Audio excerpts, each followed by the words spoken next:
Okay, in the last two videos for the deep state, I first went into Tucker Carlson and Steve Bannon's talk about, we need to get rid of the deep state. We need to identify who is the deep state. So, in the second video, I went into the human rights of mankind, Paul Seigart, and just touched on managerialism. So today I'm going to continue. I have started putting together some slides that, there we go. And I've got, oh, come on. Wait. Stop sharing.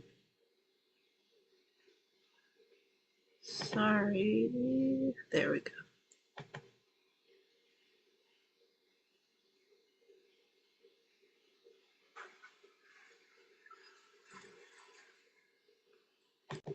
Okay.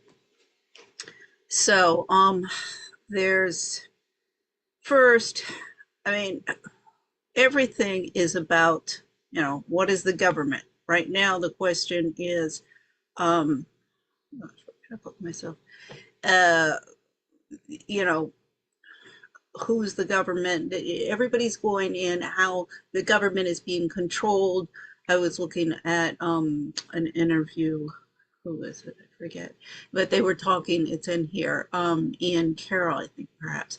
Anyway, it was Palantir. That's another name. Arabella Advisors, that's another name.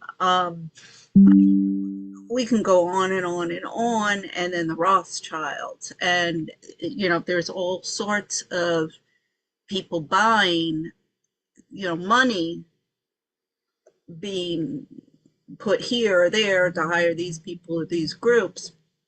And I agree that's all going on, but first, it's the ruling elite who has allowed this to happen, particularly is the legal community, because they are within the judicial branch.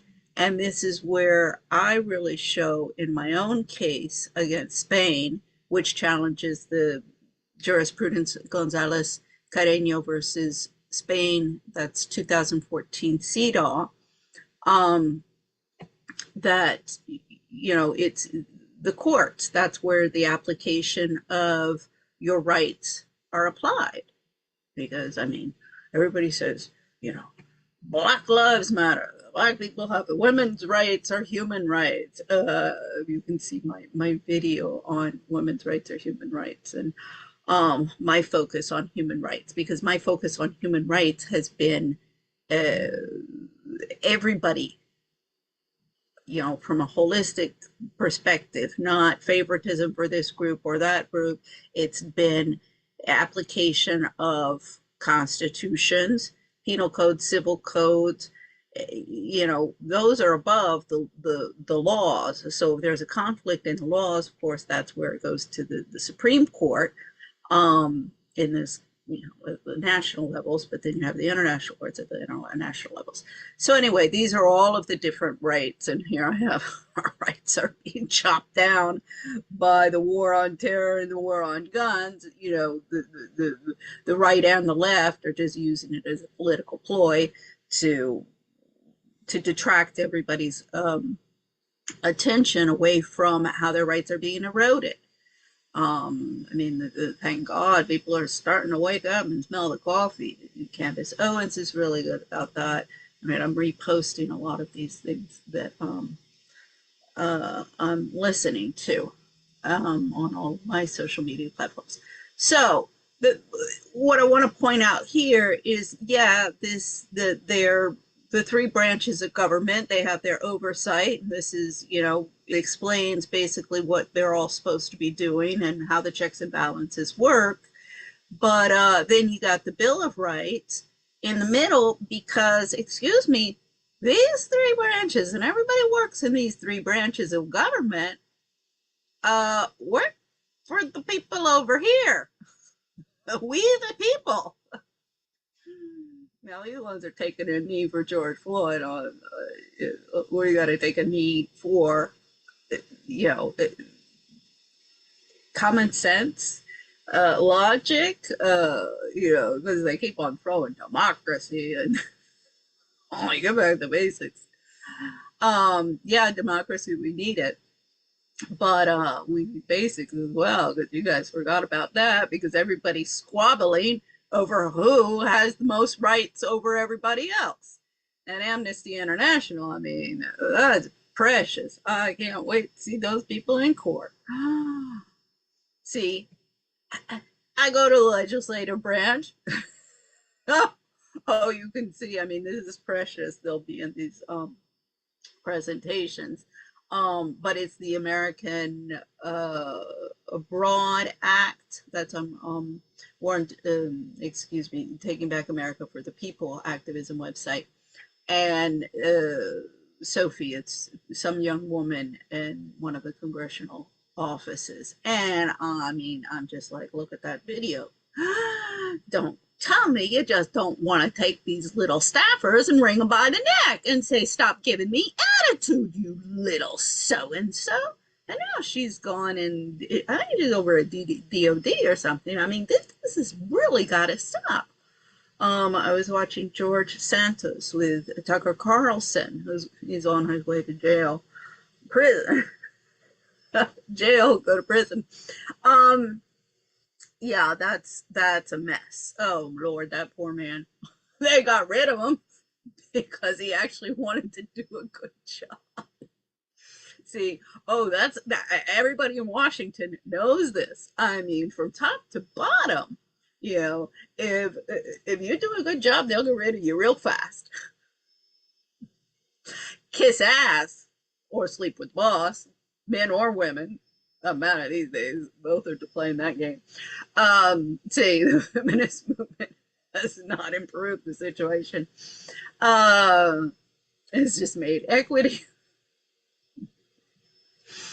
of who's sleeping around. So, who's selling their souls and their bodies.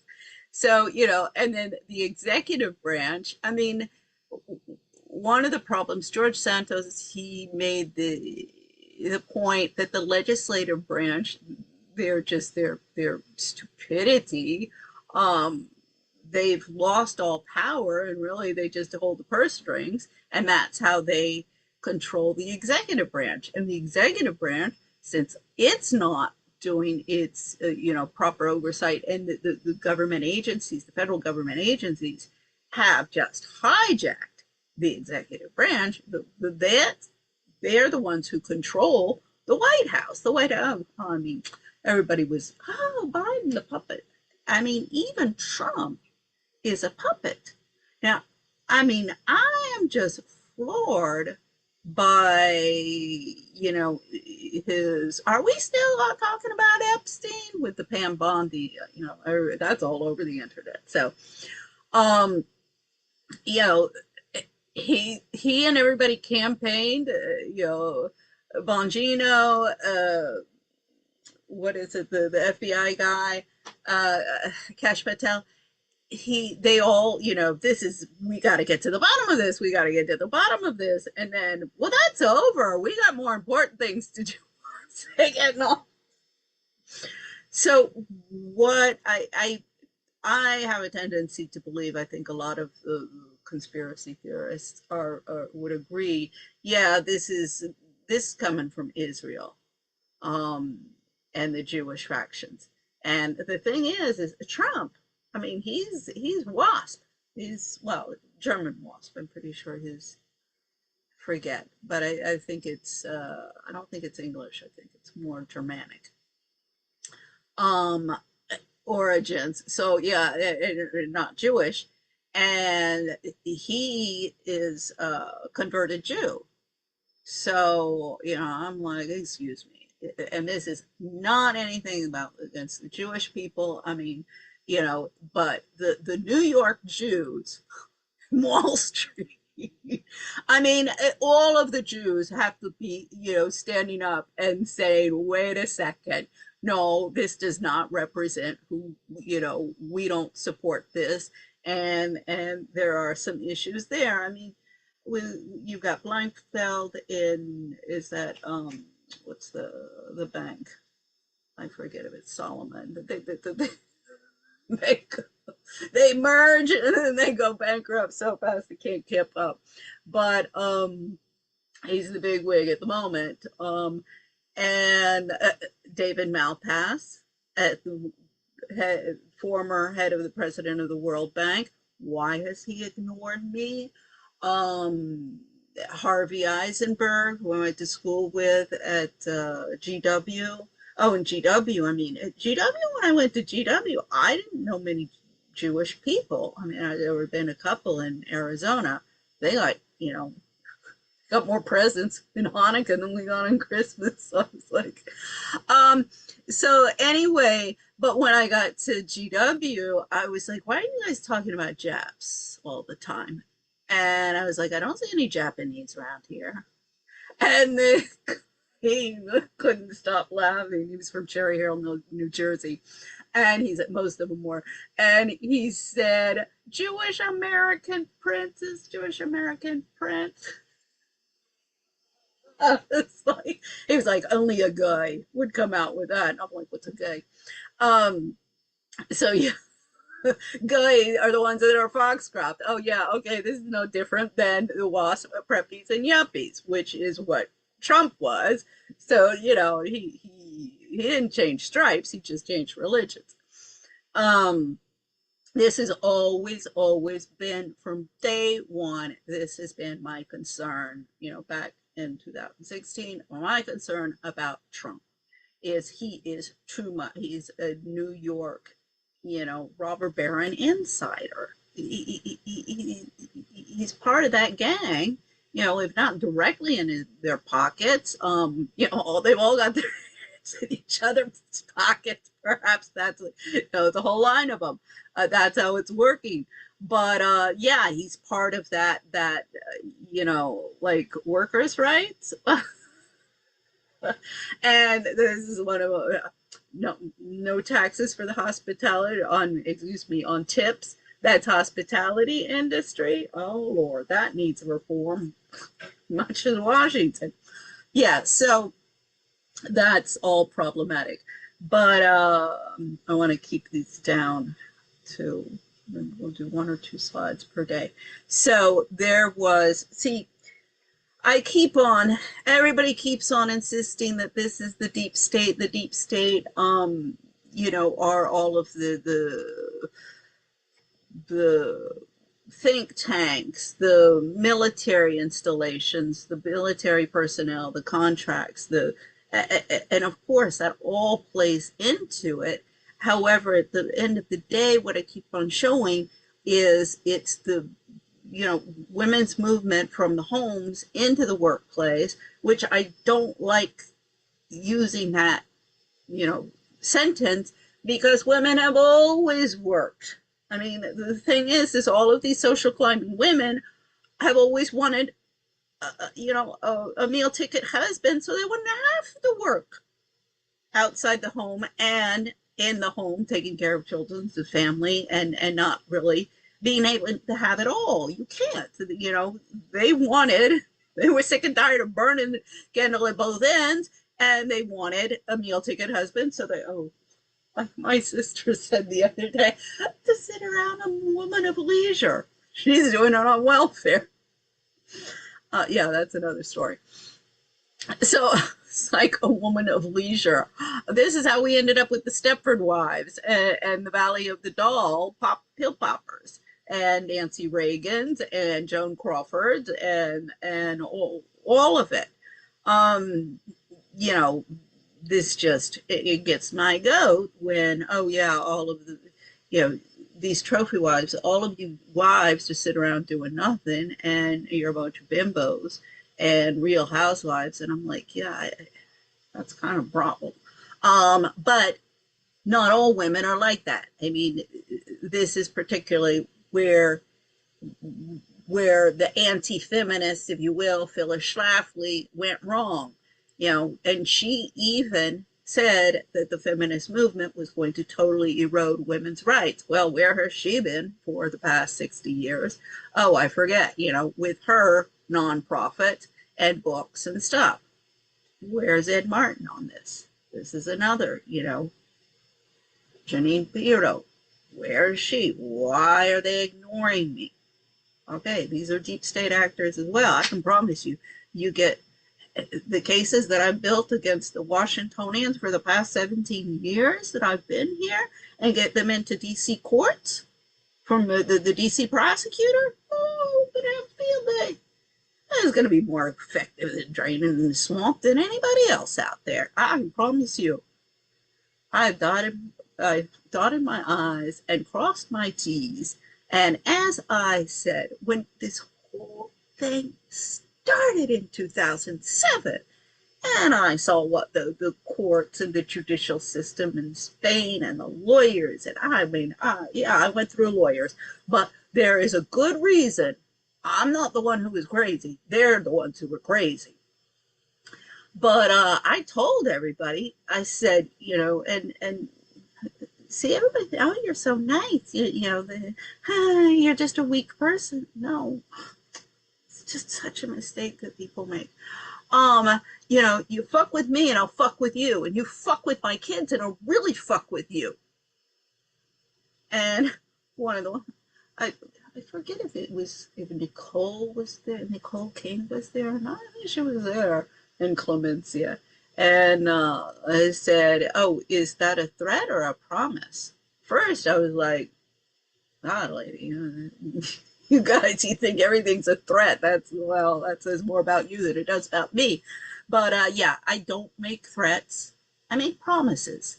And this is not about some sort of revenge. I mean, I'm so sick and tired of that with all of the activists and prima donnas. It's a competition. Yeah, I mean, Barbara Stone, she said, yeah, it's a competition. Who has the worst case? I mean, my Lord, we have children, women and children being trafficked. I mean, it is just appalling.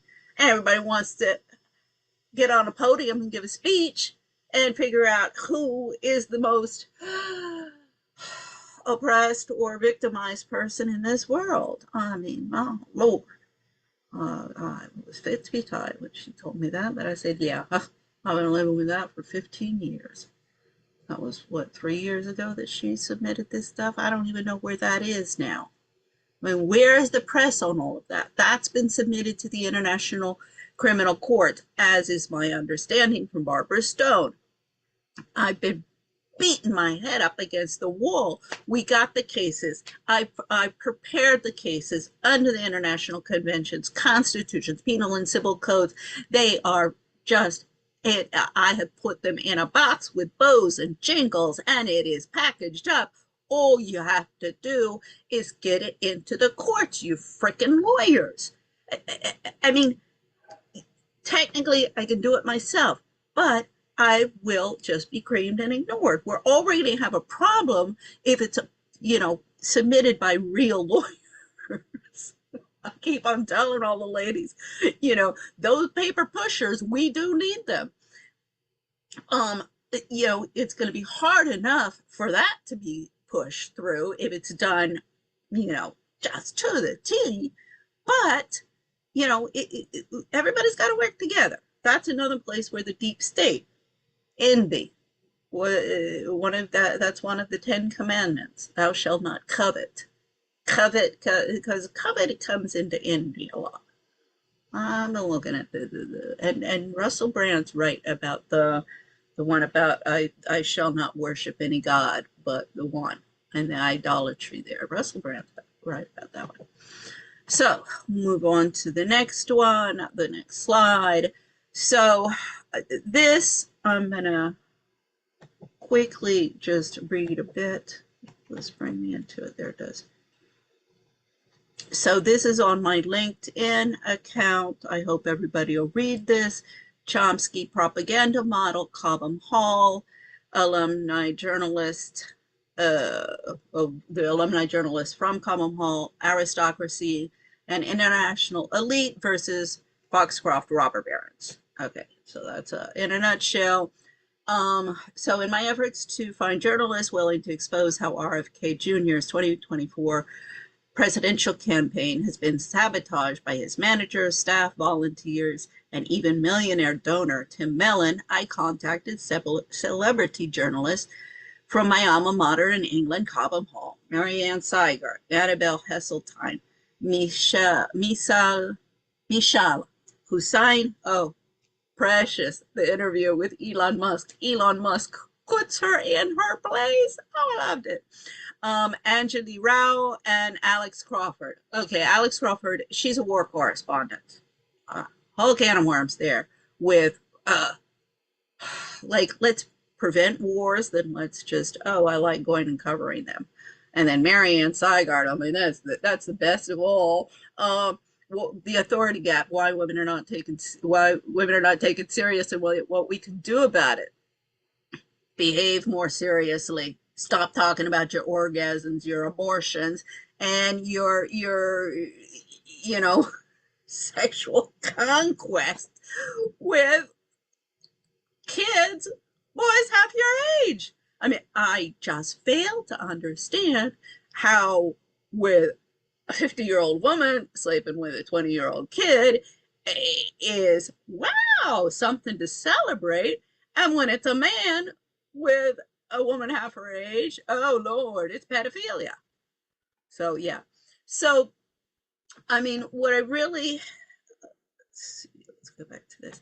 What I really want to, what I cover in that is all of the how the propaganda model of Chomsky is not, because he says it's the press and stuff. And I'm like, no, no, no, no. All of you academian universities, you're all in collusion, and you're all together. I've sent emails to Chomsky several times. Would you look at my work? Because he's a linguist. That's his specialty. I'm examining how the rhetoric and gossip and networking and all of that of women and in their traditional roles is the deep state, and how it is influencing society, and the competition between the feminist, anti-feminist, and the different groups.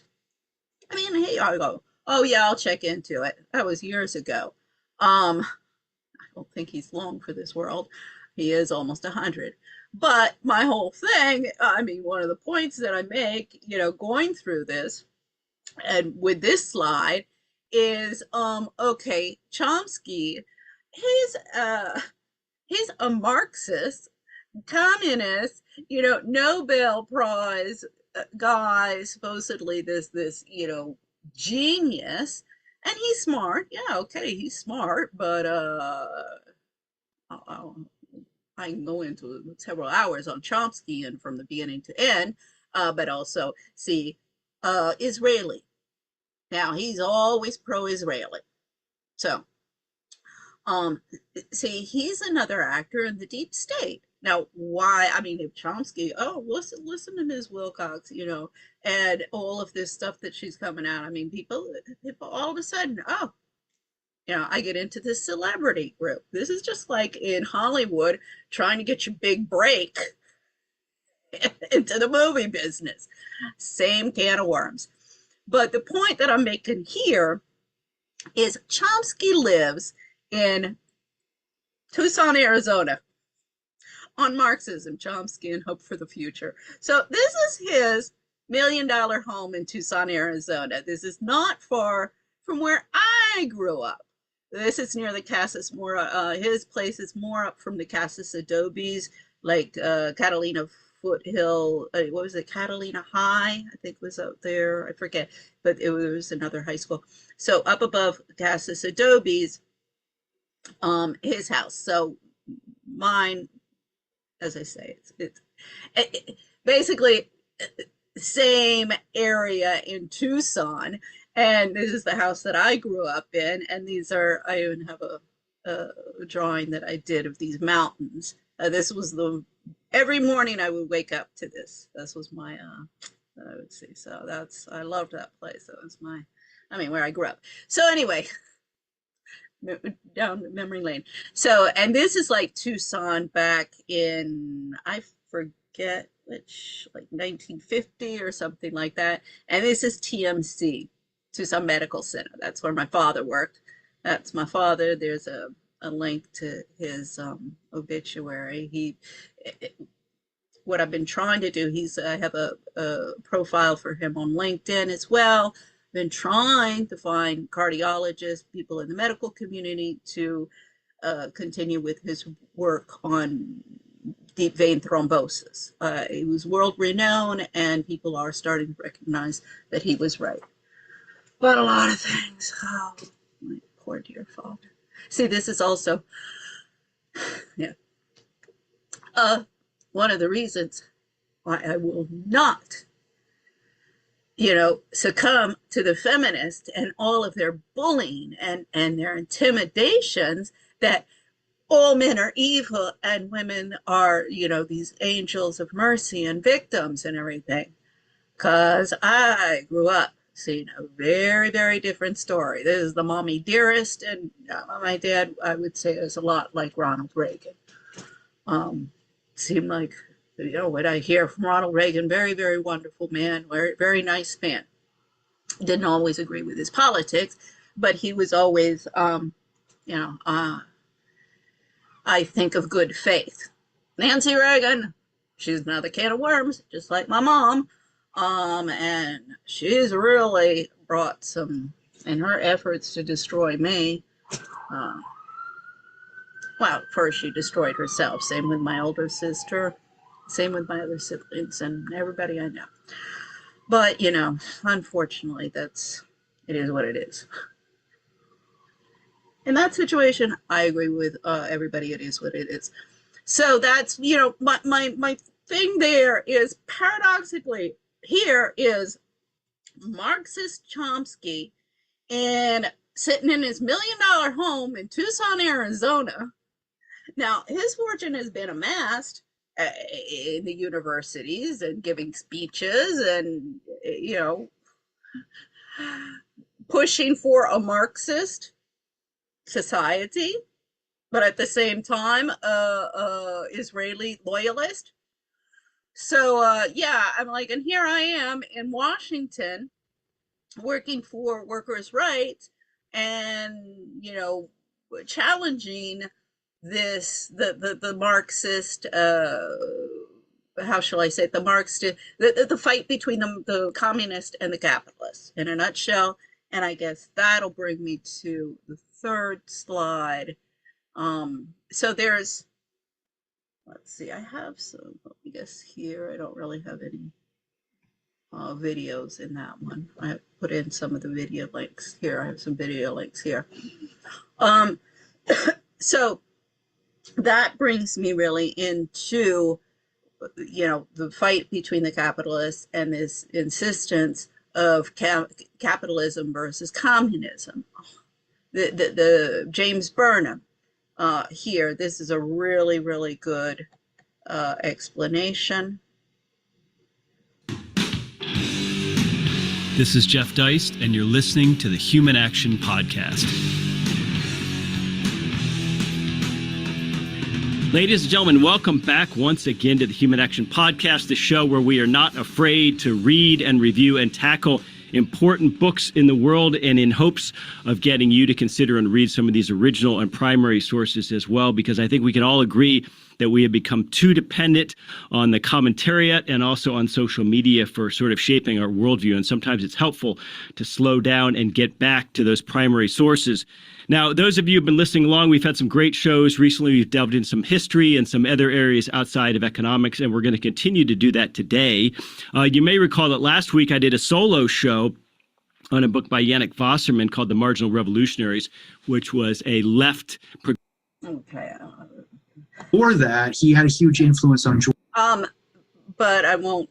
I'm trying to keep these short, and I will post PDF these and then post it in a link on this video. So you can go in, and I do, recommend, particularly, this is really, really good, the discussion on James Burnham and managerial revolution. This is, there's a Oh, those are my coins. See, the Reaganomics trickle down was supposed for the money to trickle down. No, it's trickling up. It's trickling up. So, see, Reaganomics trickle up theory. This is another guy who this is not quite so long. After watching an interesting episode of Unheard with N.S. Lyons, I wonder whether what we are seeing through the MAGA revolution is not just a return of strong nationalism, not a war between left and right, but a rejection of managerialism. Managerialism was a syncretic development among bureaucratic classes all over the world, in which it was thought that a strong civil service would be the repository of national expertise that could rise to the challenge of addressing complexity and reducing risk. Modern managerialism has many fathers. It accelerated during the 1980s and 90s and largely became doctrine among the world's business schools, as it wasn't just applied to government, but to the ever-growing private sector. Bureaucracy became ubiquitous. Things slowed down. Governments and companies rationalized. People got fired. Government became distant from the people it served. Companies became distant from their consumer base. The narrative that those in the public service would look after the people in a crisis took a huge blow after COVID. Faith in political and corporate institutions are now at an all-time low. We are all angry and looking for an alternative to structures that have not served us well. The problem is that there are no quick or easy remedies to bureaucracy, public or private. People may want Musk to run his chainsaw over government, but to what end? Paradoxically, reduced government means reduced services, and as anyone in the military knows, doing more with less is never good. Okay, so I'll finish it up today because I need to get going. Um, so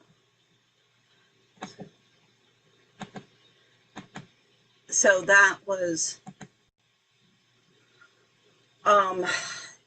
again, as I said, on the second one, I touched on managerialism, and I just want to show that's really where we need to focus, because the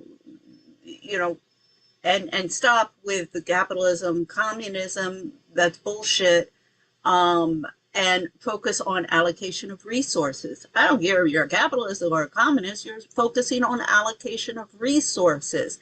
And that gets into, I guess I'll go into this in other slides, but Mandevillian capitalism, which says, oh, prostitutes and drug pushers, they generate an economy. Yes, they do.